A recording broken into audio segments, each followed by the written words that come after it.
하나님 앞에서 바르게 살 수 있도록 시간을 내어서 금식 기도를 시키셨기 때문입니다. 그런데 학교를 다녀보니까 금식할 수 있는 시간이 잘 없어서 명절 보면 보통 3일에서 5일 정도 쉬지 않습니까? 그러다 보니까 그 명절 틈을 타서 항상 기도원에 데려가서 그 초등학교 1학년짜리에게 3일 금식을 맛보게 하셨습니다. 그것 때문에요.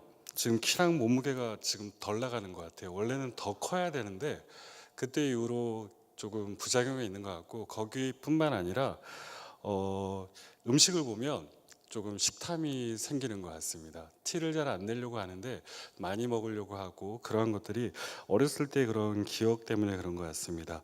인생의 기쁨과 즐거움을 멸시하듯이 금욕 그리고 하나님 앞에서 고행을 하는 사람들이 있습니다. 또한 예수님을 모시면 그렇게 살아야 한다고 해서 옛날 공동체들은 이렇게 전통적으로 가르쳤습니다. 세상을 멀리하고 오로지 몸과 마음을 하나님 앞에 드리라고 강조했었습니다. 그래서 한참 과거에는 결혼하지 않는 것이 하나님의 사랑을 유지하는 것이라고 생각하면서 결혼까지 하지 않는 것들이 신앙인의 모습이라고 생각을 했습니다. 그래서 그런지 대부분의 교회 공동체 안에 있는 올드미스나 아니면 올드미스터들 보면 이러한 블루오션들은 바울을 생각하며 자신들을 하나님에게 드렸기 때문에 결혼을 못하는 거라고 생각할 때가 있습니다. 그러나 실제로 하나님의 뜻 때문에 홀로 있는 사람들은 그렇게 다수가 아닙니다.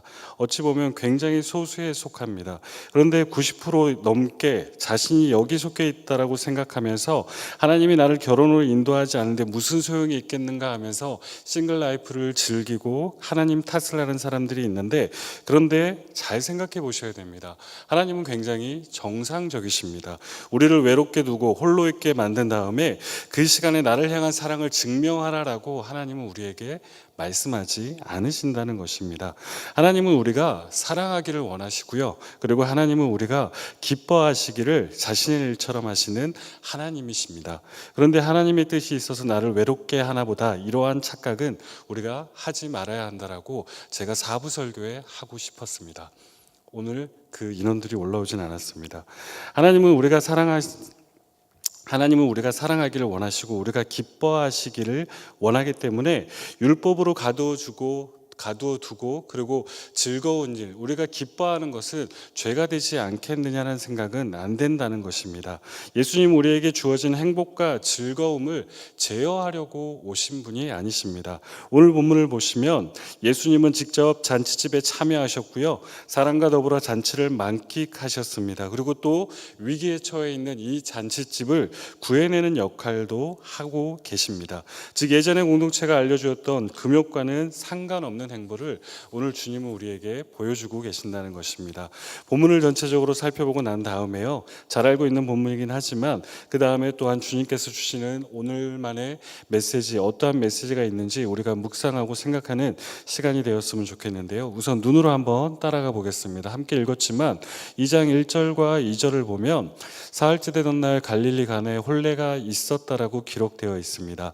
갈릴리 가나라는 지역이 현재 어디인지는 알 수는 없지만 그냥 어떠한 증언에 따르면 나사렛과 가까운 곳이라고 합니다. 그리고 성경에는 누구의 결혼식인지 이야기하고 있지 않지만 성경 이외의 자료에 의하면 예수님의 이종사촌인 요한의 결혼식이라는 그러한 이야기가 적혀 있습니다. 명확하지는 않지만 어느 정도 가능한 이야기는 맞는 것 같습니다. 왜냐하면 이 잔치를 컨트롤하고 있는 사람, 그리고 이 잔치에서 문제가 생겼을 때 그 문제를 해결하기 위해 노력하는 사람이 마리아이기 때문입니다. 그리고 지금 잔치가 벌어지고 있는 상황인데 유대인의 혼인 잔치는 보통 일주일 정도가 걸리거든요. 그리고 그 일주일 기간 동안 음식이 가득했어야 되고 포도주가 가득했어야 되고 그리고 손님으로 항상 넘쳐나는 것이 이 당시 유대인들의 결혼식이었습니다. 유대인들은 우리와 다르죠. 포도주를 음료로 생각했습니다. 석회질이 너무나 많이 섞여 있는 물이기 때문에 물을 마실 수 없어서 포도주가 발달하였습니다. 그래서 이 포도주는 음료이기도 했었고, 그리고 잔치를 즐기게 하기 위해서 제일 필요한 것 중에 하나였는데 지금 오늘 장면에서는 이 포도주가 동이 나기 직전입니다. 포도주가 없다는 것은 잔치가 강제적으로 끝나야 된다는 것입니다. 때로는 신랑이 모든 사람들 앞에 서서 사과를 해야 됐을 뿐만 아니라 동네 사람들에 의해서 고소까지 당할 정도로 이 포도주의 존재는 대단한 것이었습니다. 이렇게 포도주가 떨어졌을 때 이 시점에 주도적으로 나선 사람이 바로 예수님의 어머니였던 마리아였습니다. 3절을 보실까요? 눈으로 보십시오. 포도주가 떨어진지라 예수의 어머니가 예수에게 이르되 저들에게 포도주가 없다 하니. 마리아가 저들에게 포도주가 없으니 어떻게 해달라고 부탁하는 장면입니다. 마리아 말은 포도주가 없네라고 한 것처럼 보이지만 실제로는 어떻게 좀 해달라는 간곡한 표현입니다. 왜 이런 이야기를 예수님에게 마리아가 했을까요? 왜냐하면 지금 이 시기에 요한복음 2장 들어가는 이 시기에 누구보다 예수 그리스도의 정체를 알고 있는 사람은 마리아 혼자밖에 없었기 때문입니다. 그래서 마리아는 이 일을 해결할 수 있을 거라고 생각하고 예수님에게 부탁한 것입니다. 그런데 아들 예수가 뭐라고 이야기합니까? 4절입니다.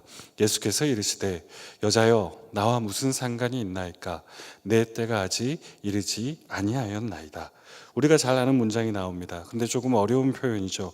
왜냐하면 여자여라고 얘기하기 때문입니다. 그리고 분명히 우리가 상상할 수 있는 것은 이 말씀을 하실 때 예수님은 퉁명한 소리로 아마 이야기를 꺼내셨을 것입니다. 일단 여자여, 귀나이라는 표현입니다. 이게 무슨 뜻이냐면 왕이 왕비에게 사용하던 말입니다. 하찮은 표현이 아니라 왕이 왕비에게 쓰는 표현인데, 그런데 왜 지금 이 말을 쓰셨느냐?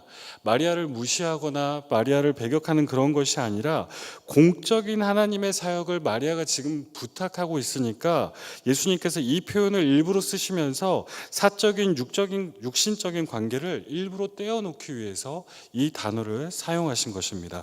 그리고 뭐라고 얘기하십니까? 나와 무슨 상관이 있나이까?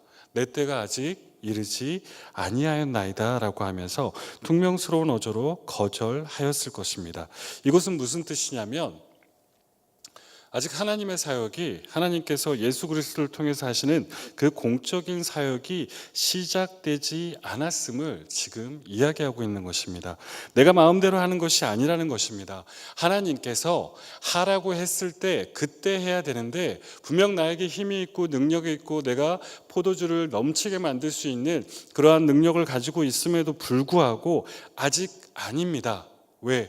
하나님께서 허락하지 않으셨기 때문입니다. 라는 것을 오늘 예수님은 마리아에게 그리고 우리에게 들려주고 있는 것입니다. 오늘 우리가 첫 번째로 한번 생각해 보아야 될 것이 이 부분입니다. 예수님은 하나님의 아들이시고 신적인 권위를 가지고 있으시면서도 절대적으로 하나님의 말씀에 순종했습니다. 그러니까 지금 4절이 무슨 의미입니까? 정리해보면 지금 어머니가 나에게 무슨 권위로 하나님의 아들로서의 공생애를 시작하라고 명령하십니까? 기적을 베풀라는 것입니까? 당신이 무슨 권위로 이러한 이야기를 하십니까? 라고 이야기를 하는 것입니다. 아무리 귀한 일이고 아무리 좋은 일이고 그 신랑이 고소당할 위기에 처하고 그 혼례가 망하기 직전이라고 할지라도 하나님께서 하지 않으시면, 하나님이 그 일에 개입하지 않으시면 어떠한 사람도 권위를 가질 수 없다라고 이야기를 합니다. 그리고 미리 말씀드린 것처럼 퉁명한 어조로 이 말씀을 하셨겠죠. 이 말씀을 듣고 난 다음에 마리아의 반응이 5절입니다. 함께 보실까요? 5절 함께 읽겠습니다. 그의 어머니가 하인들에게 이르되 너에게 무슨 말씀을 하시든지 그대로 하라 하니라. 하인들이라고 하면 종이라는 개념보다 거기서 일해주는 사람들이었죠. 그런 사람들에게 마리아가, 서두에 말씀드린 것처럼 영향력이 있었지 않았습니까? 그 마리아가 예수님의 말씀을 그대로 하라라고 이야기하고 있는 것, 오늘 우리가 첫 번째로 살펴보고 배워야 할 마리아의 모습이라는 것입니다. 마리아는요, 굉장히 곤란스러웠겠죠. 그리고 굉장히 부끄러웠을 수도 있습니다. 본인의 아들에게 부탁을 했었는데 퉁명스럽게 여자여 나와 이게 무슨 상관이 있나이까? 내 때가 이르지 아니하였다라는 그 거절에 의해서 굉장히 부끄러웠을 수도 있습니다. 그때 마리아 어떻게 반응합니까? 삐집니까? 속상해합니까? 그러한 모습은 나오지 않습니다. 마리아는 기다렸습니다. 단지 기다렸습니다. 이러한 모습이 이 말씀을 읽으면서 이 말씀을 보면서 들었던 정말 신자다운 모습이 아닐까라는 생각을 한번 해보았습니다. 20세기 초 시작된 제1차 물결, 즉 오순절 운동으로 인해서 여러 가지 은사들이 나타나기 시작했고, 이 은사들로 인해서 새로운 교단이 생겨날 정도로 굉장히 강력한 오순절 은사 운동이 펼쳐졌었습니다. 그 결과로 인해서 때로는 우리가 오해하는 의미들이 많이 생겼는데, 그 중에 하나가 무엇이냐면 성령 충만이라는 단어입니다. 보통 성령 충만이라는 단어를 들으면 어떠한 느낌이 먼저 드십니까? 방언을 한다든지 예언을 한다든지 아니면 굉장히 하나님이 주신 은사를 잘 발휘하는 것이 성령 충만이라고 생각할 수 있지만, 우리는 이것을 잘못됐다라고 한번 생각해 볼 필요는 있습니다. 성령 충만이라는 것은 그런 은사가 드러나는 것을 가지는 것이 아니라, 성령 충만이라는 것은 성령님께 모든 주도권을 내어 드린다는 것입니다. 즉 하나님에게 따라오세요. 제가 결정했고 제가 기도했고 제가 이게 마음에 드니까 하나님 나를 위해 서포트하기 위해 나를 따라오세요가 아니라, 하나님 무슨 일을 하시든지 당신의 때에 당신이 하시는 대로 제가 따라가겠습니다라고 하면서 성령님이 가실 수 있는 그 길을, 성령님이 할 수 있는 그 활동을 활발하게 열어두는 것이 성령 충만이라는 것입니다.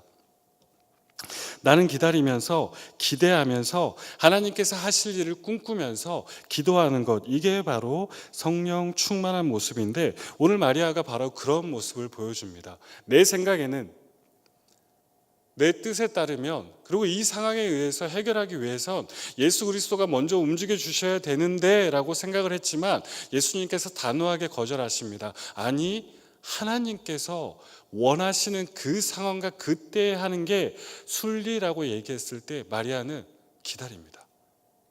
삐지지 않습니다. 하나님이 없다라고 소리치거나 하나님이 너무해라고 얘기하지 않고 기다립니다.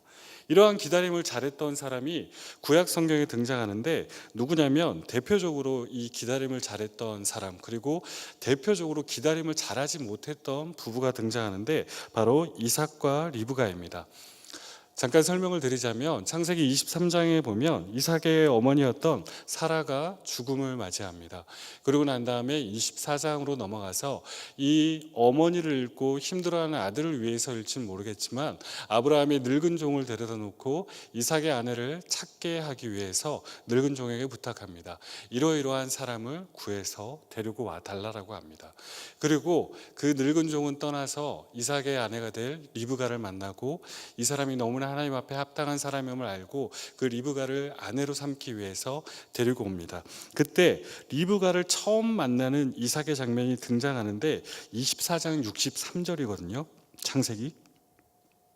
그때 이삭이 리브가를 처음 만날 때 어떠한 일을 하고 있는지 한번 보실까요? 24장 63절입니다. 63절, 이삭이 저물 때 들에 나가 묵상하다가 눈을 들어보매 낙타들이 오는지라. 뭐 하고 있었습니까? 묵상하고 있었습니다. 저는 이 장면을 읽으면서 좀 충격적이었습니다. 왜냐하면 저희 아버지가 그런 거잖아요. 누구한테 부탁해서 우리 아들 며느리 될 사람 좀 데리고 와라 그랬을 때, 저는 그 얘기 들었으면요, 아버지 어떻게 그럴 수가 있습니까? 제가 원하는 스타일을 제가 찾아 고르고 오겠습니다라고 하고 아마 가출했을 것 같습니다. 그런데 이삭은 그러지 않습니다. 이삭은 분명히 자기 인생의 평생을 함께할 여자를 구하러 간 사실을 알면서도 지금 기다리고 있습니다. 들에서 묵상하면서 하나님께서 하실 것을 믿으면서 기다리고 있었다는 것입니다.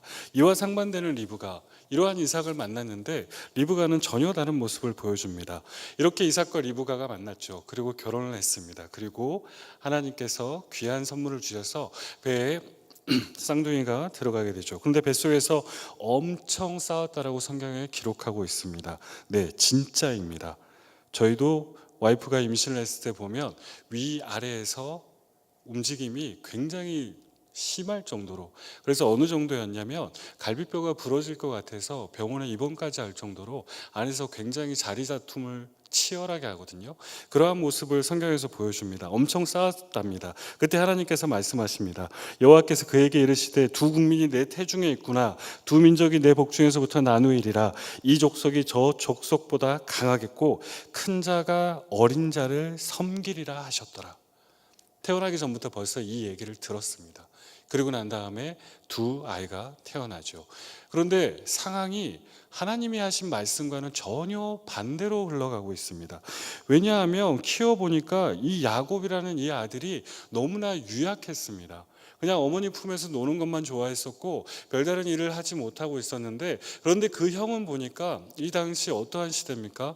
농경사회이기도 하고 하지만 사냥을 해서 수렵하던 시대다 보니까 그 한 가문을 일으키기 위해서는 사냥하는 것이 필수였습니다. 누구보다 강인했어야 됩니다. 그래야지만 그 가문을 먹여 살릴 수 있는데, 분명히 하나님께서 큰 자가 작은 자를 섬기리라고 얘기하셨는데 본인 눈으로 봤을 땐 형이 훨씬 더 낫거든요.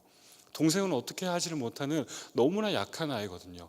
그러다 보니까 고민에 빠집니다. 그러다가 어느 날 아버지 이삭이 아들을 부릅니다. 뭐죠?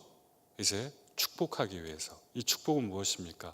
장자권을 준다는 것입니다. 이 아들이 내 대를 이어서 족장이 된다는 이야기입니다. 그 이야기를 들었을 때 리브가의 가슴은 아마 심장을 요동치기 시작했을 것입니다. 왜냐하면 분명히 하나님께서 약속하셨는데 그 약속이 이루어지지 않습니다. 왜? 축복받는 순간 장자권이 넘어가 버리기 때문에. 그렇게 된다면 분명히 하나님의 계획이 틀어질 거라는 생각이 들다 보니까 본인이 발벗고 나서기 시작합니다. 참견하기 시작합니다. 참여하기 시작합니다. 정직하지 않은 방법으로, 굉장히 이상한 수법으로 그의 아들에게 축복이 흘러가도록 만들어 버립니다. 결국엔 그의 아들이 축복을 받죠. 그가 원하는 사랑하는 그 야곱이 축복을 받죠. 하지만 결과는 어떻게 됩니까? 그 사랑하는 아들을 죽을 때까지 다시는 만나지 못합니다. 계속해서 하나님께서 잘못 선택됐던 그 삶에 영향을 아마 끼치셨겠죠. 기다렸다면, 진짜로 하나님을 믿고 하나님께서 해결하실 거라고 믿고 기다렸다면 아마 이러한 일이 일어나지 않았을 것입니다. 하나님은 수단과 방법을 가리지 않으시고 우리에게 약속하신 그대로 성취하시는 분이시기 때문에 하나님은 분명히 이 일을 했을 것입니다.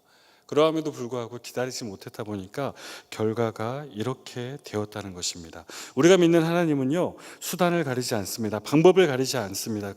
그렇게 어려운 상황이 있고 우리의 눈으로 봤을 땐 해결 불가능한 상황이 된다고 할지라도 하나님은 약속하신 대로 하나님의 뜻을 가장 선한 모습으로 이끌어 가십니다.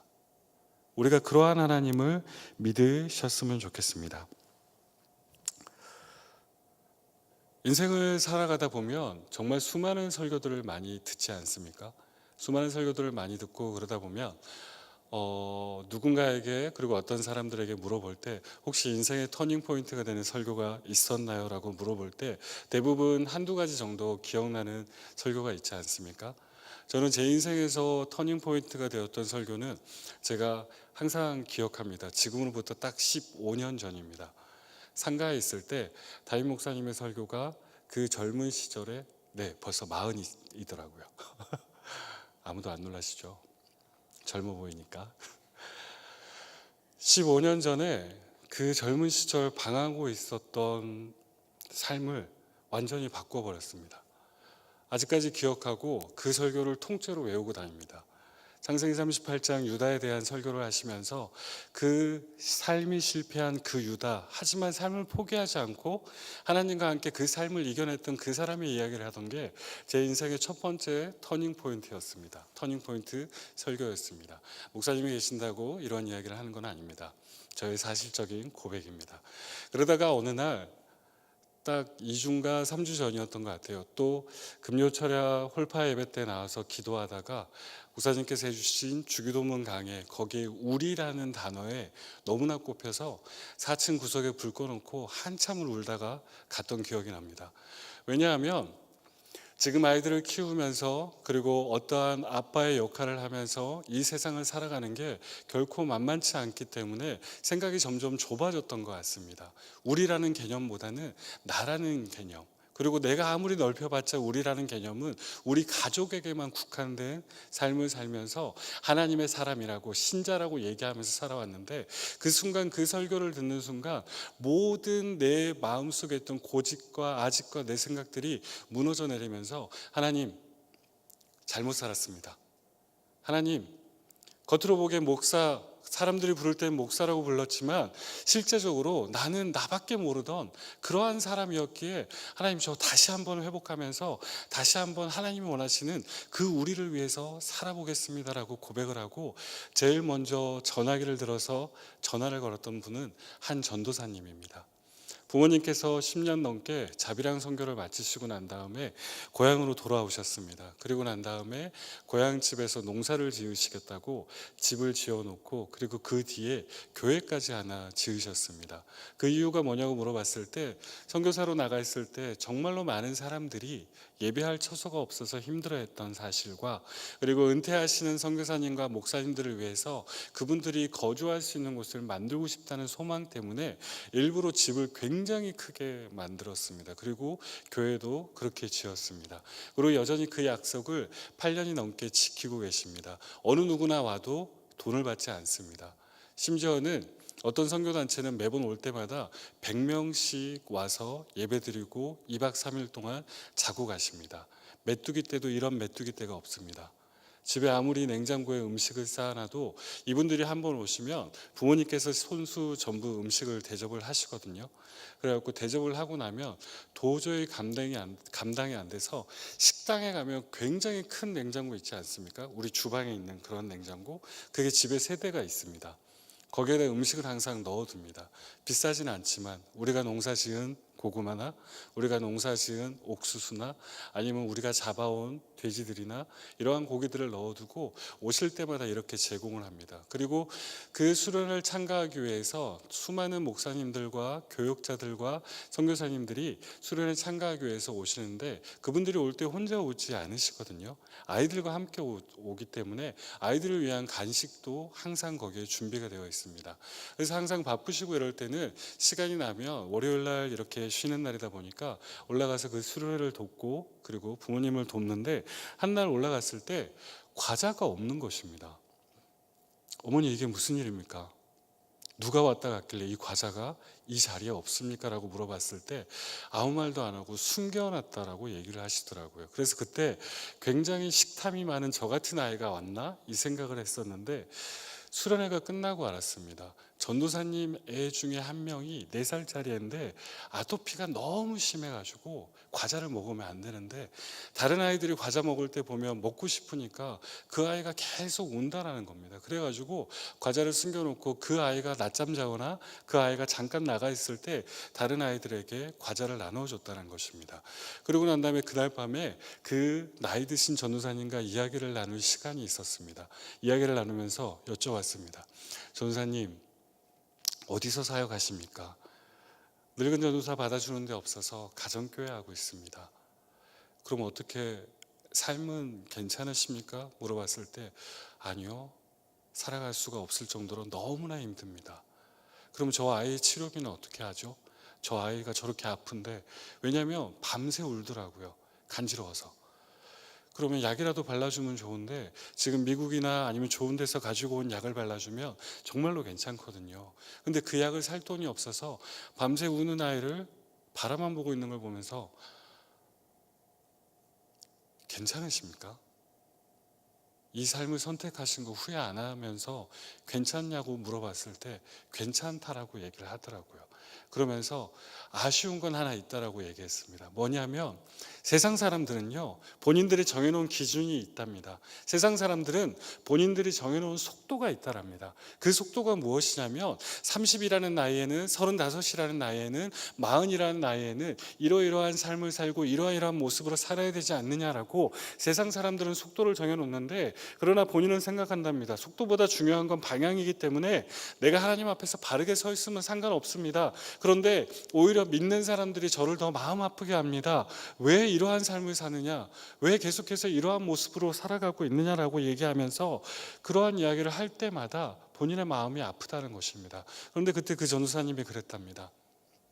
아니요, 남들이 봤을 땐 이 나이에 아직 가정교회 하고 있고, 남들이 봤을 땐 이 나이에 아무것도 못하고 있는 것처럼 보이지만 하나님이 약속하셨고 하나님의 때를 기다리고 있기 때문에 저는 괜찮습니다.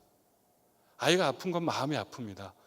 그리고 돈이 없는 것도 마음이 너무나 아픕니다. 하지만 하나님의 때를 제가 거스를 수 없기 때문에 저는 하나님 앞에서 기다리겠습니다 라고 얘기를 하더라고요.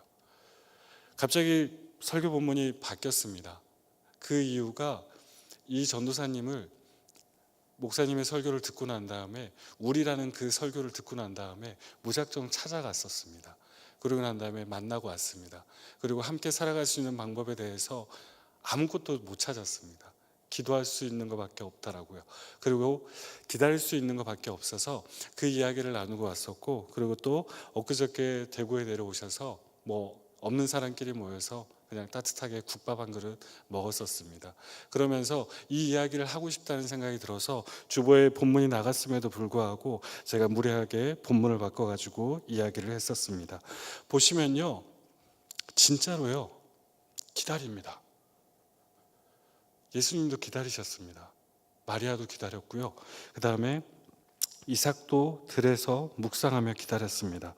모두 다 자신의 생각이 있었고 자신의 뜻이 있고 자신이 할 수 있는 일이 있음에도 불구하고 이들에게 더욱더 중요한 것은 하나님의 시간과 하나님의 때였습니다. 그렇기 때문에 기다렸던 이들을 우리는 신앙적으로 본받았으면 좋겠습니다. 이러한 마리아의 기다림에 대해 예수님께서 어떻게 응답하십니까? 본문으로 다시 돌아가서 보시면요, 6절입니다. 우선 상황을 먼저 설명해 주시고 응답을 해 주시는데요, 정결 예식에 따라 두세 통 드는 돌항아리 6이 놓였다라고 하죠. 정결 예식이라고 하면 그 당시 팔레스타인 너무나 메마른 곳이고 건조한 곳이기 때문에, 더군다나 샌들을 신고 다니는 지역이기 때문에 손과 발을 씻기 위해서 이러한 물통이 필요했습니다.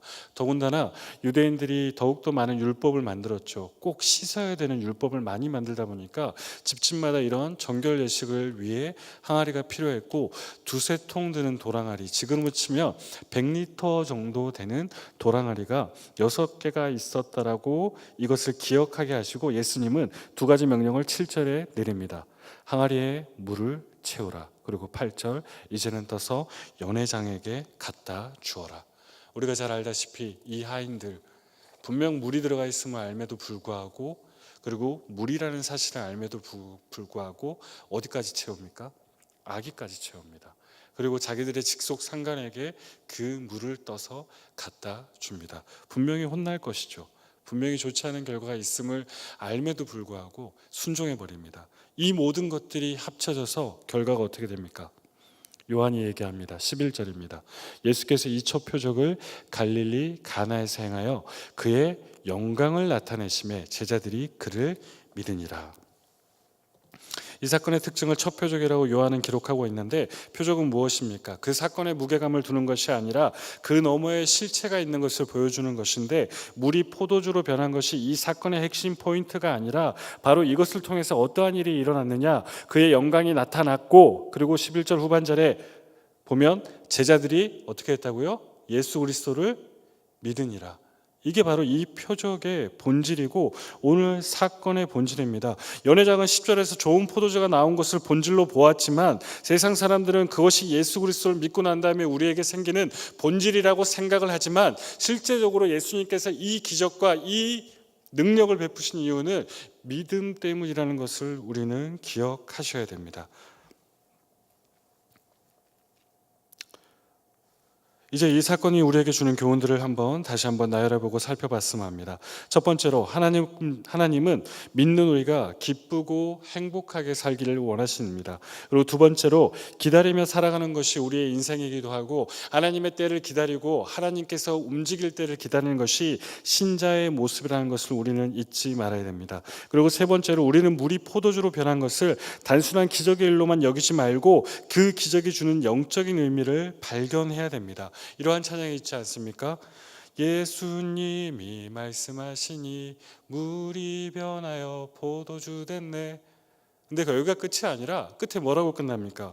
예수님 나에게도 말씀하셔서 새롭게 나를 변화시켜 주소서. 우리는 예수님 만나기 전에 물과 같은 인생이었습니다. 아니요, 오히려 물이 아닙니다. 흙탕물일 겁니다. 꾸정물일 겁니다. 그런데 이 몸이 건조하고 도움이 안 되던 인생에 예수 그리스도를 만나고 난 다음에 향기나고 즐거운 인생으로 변화되었고, 포도주 같은 인생이 되어서 남에게 기쁨이 되고 즐거움이 되는 그러한 인생으로 우리의 인생은 변했습니다. 본성이 바뀌고 회심의 역사가 일어났던 것입니다. 예수님은 이러한 질적인 변화를 우리에게 허락하셨습니다. 그런데 잘 변해야 됩니다.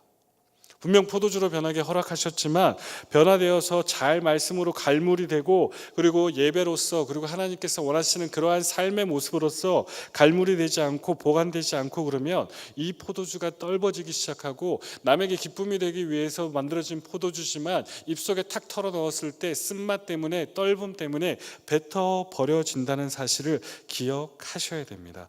그렇기 때문에 말씀의 골로 자신을 들여다보고 삶을 잘 갈무리하셨으면 좋겠습니다. 그래서 예수님을 만나서 기쁜 인생, 질적으로 바뀐 인생, 기쁨이 가득한 인생이 되기를 원합니다. 네, 아멘 하시면 됩니다. 마지막으로 한 가지만 더 나누고 말씀을 정리하도록 하겠습니다. 제가 수요일에는 계명대학교에서 학생들과 함께 예배를 드리다 보니까 수요 예배 올라온 지가 언제인지 기억이 나지 않을 정도로 굉장히 오래간만이라 오늘 말이 좀 많습니다. 말씀이 좀 긴 거 이해해 주시고요. 말씀을 정리하도록 하기 전에 한 가지만 더 나누겠는데요. 그것은 바로 무엇이냐면 연회장이 했던 말입니다. 연회장이 어떠한 이야기를 하죠? 시간이 지날수록 더 좋은 포도주가 나왔다라고 이야기하지 않습니까?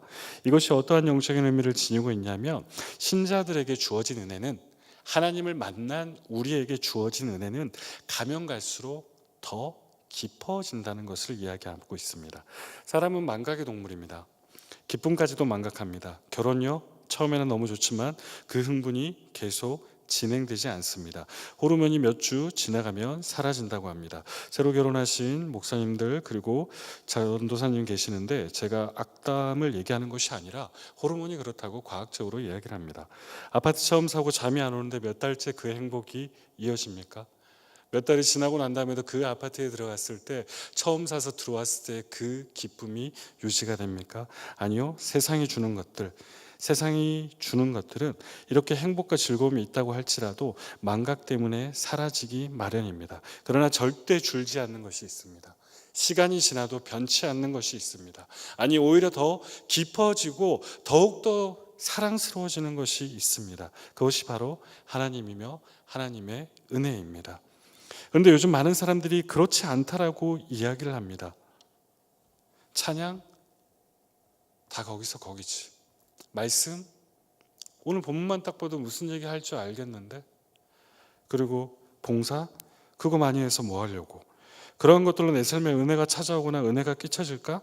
다 해봤는데 그렇지 않더라고 이야기를 하면서, 깊어지면 깊어지는 그 은혜를 우리가 체험하려고, 우리가 누리려고 하지 않는 것, 그게 현재 우리의 많은 크리스찬들의 모습입니다. 하지만 그렇지 않습니다. 오늘 연회장의 입을 통해서 예수님은 우리에게 들려주십니다. 처음보다 더 좋은 걸 가지고 왔구나, 처음보다 더 깊어지고 있구나. 이게 포도주를 이야기하는 것이 아니라, 나를 만나면, 나와 함께 있다면 내가 너희에게 주는 그 은혜는 분명히 이러할 것이다 라는 것을 이 연회장의 입을 통해서 이야기하는 것입니다.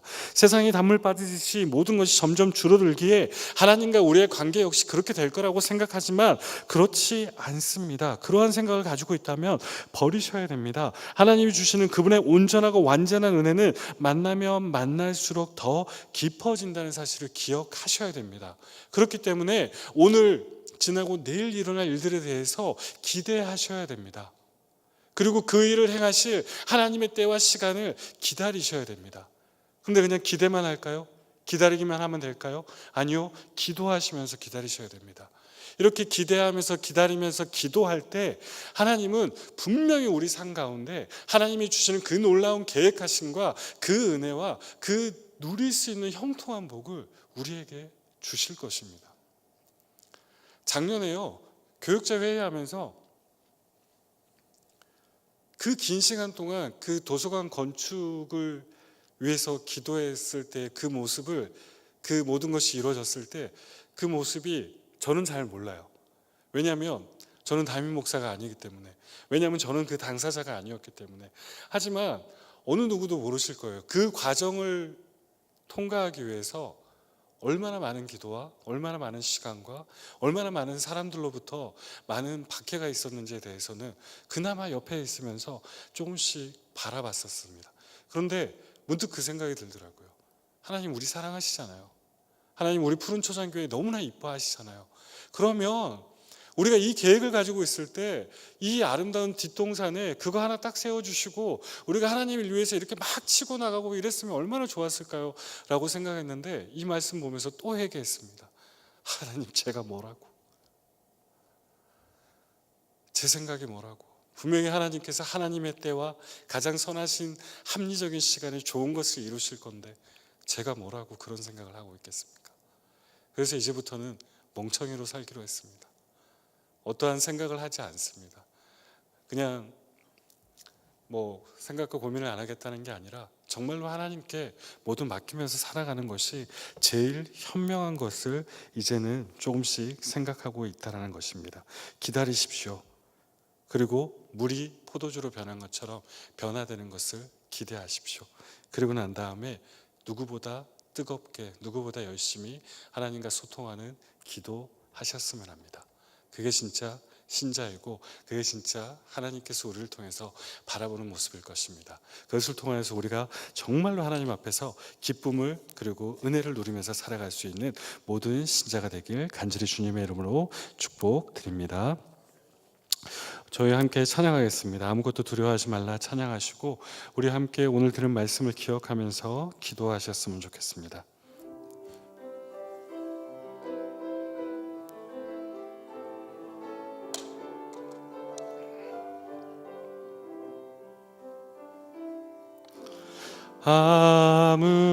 아무것도 두려워 말라 주 나의 하나님이 지켜주시네 놀라지 마라 겁내지 마라 주님 나를 지켜주시네 아무것도 두려워 말라 주 나의 하나님이 지켜주시네 놀라지 마라 겁내지 마라 주님 나를 지켜주시네 내 맘이 힘에 겨워 지칠지라도 주님 나를 지켜주시네 세상의 험한 풍파 몰아칠 때도 주님 나를 지켜주시네 주님은 나의 산성 주님은 나의 요새 주님은 나의 소망 나의 힘이 되신 여호와 말씀을 기억하면서 함께 기도했으면 좋겠습니다. 아무것도 두려워하지 말았으면 좋겠습니다. 분명히 삶을 살아가다 보면 마리아처럼 어려운 문제를 당할 때도 있을 것입니다. 기도를 분명히 했음에도 불구하고 그 결과가 바로 내 눈앞에 나타나지 않을 때도 있을 것입니다. 기대하고 싶죠. 기다리고 싶죠. 하지만 너무나 어려운 삶의 환경이 나를 가로막을 때도 있을 것입니다. 그러나 그 순간이 지금 내 눈앞에 펼쳐지지 않는다고 해도 그래서 두려워하고 있다고 할지라도 아무것도 두려워하지 말았으면 좋겠습니다. 왜냐하면 주님이 나의 산성입니다. 주님이 나의 요새입니다. 주님이 나의 소망입니다. 가장 선한 시간에 가장 좋은 방법으로 분명히 우리의 기도에 응답하실 것이고 우리를 응원하실 것이고 우리의 소원과 우리의 꿈과 우리가 하고자 하는 일들을 이루실 것이기 때문입니다. 그러한 하나님을 기대하면서 우리 이 시간 함께 기도했으면 좋겠습니다. 사랑의 아버지 하나님 감사합니다. 아버지 하나님 너무나 어렵습니다. 아무것도 두려워하지 말라라고 얘기하지만 여전히 제 마음은 두렵습니다. 하나님이 지켜주심을 알고 있지만 언제나 놀라고 있고 겁내고 있습니다. 아버지 하나님, 그러나 이러한 부족한 사람들이, 아버지 이렇게 부족한 종이 하나님의 말씀 하나 붙들고 나아갑니다. 오로지 주님만 바라보고 나갑니다. 주님이 나의 요새이고 주님이 나의 산성이고 주님이 나의 소망이기에 이 모든 상황이 나를 괴롭히고 어렵게 한다고 할지라도 나는 주님 한 분만 붙잡고 나아가겠습니다. 나는 주님 한 분만 소망으로 두고 나아가겠습니다. 우리의 삶을 돌봐주시고 우리를 이끌어가 주시옵소서. 우리가 함께 달려가는 이 공동체에도 아버지 하나님이 소망이시고 아버지 하나님께서 요새시고 산성이시기에 우리가 행하고자 하는 모든 일 가운데 함께하여 주시옵소서. 세상 사람들은, 그리고 믿는 사람들은 우리가 하는 일들에 대해서, 좋지 않음에 대해서, 어려움에 대해서 이야기하지만 나는 하나님을 믿고 우리는 하나님을 믿습니다. 하나님께서 이 교회를 통해서 하시고자 하는 그 놀라운 은혜와 축복과 뒤에 지어지는 그 새로운 건물과 다음 세대를 위해서 지어지는 그 모든 일들이 하나님 앞에서 선하고 소명되고 기쁨이 되는 일이 되게 하시고 그 일을 하나님의 시간에 하시기에 우리는 기대하면서 기도할 수 있는 그런 주의 그리스도의 신자들이 되길 원합니다. 내 삶 역시 마찬가지입니다. 아무리 어려운 순간이 있을지라도 주님 한 분만 믿고 바라보며 나가겠사오니 우리 위에 함께하여 주시옵소서.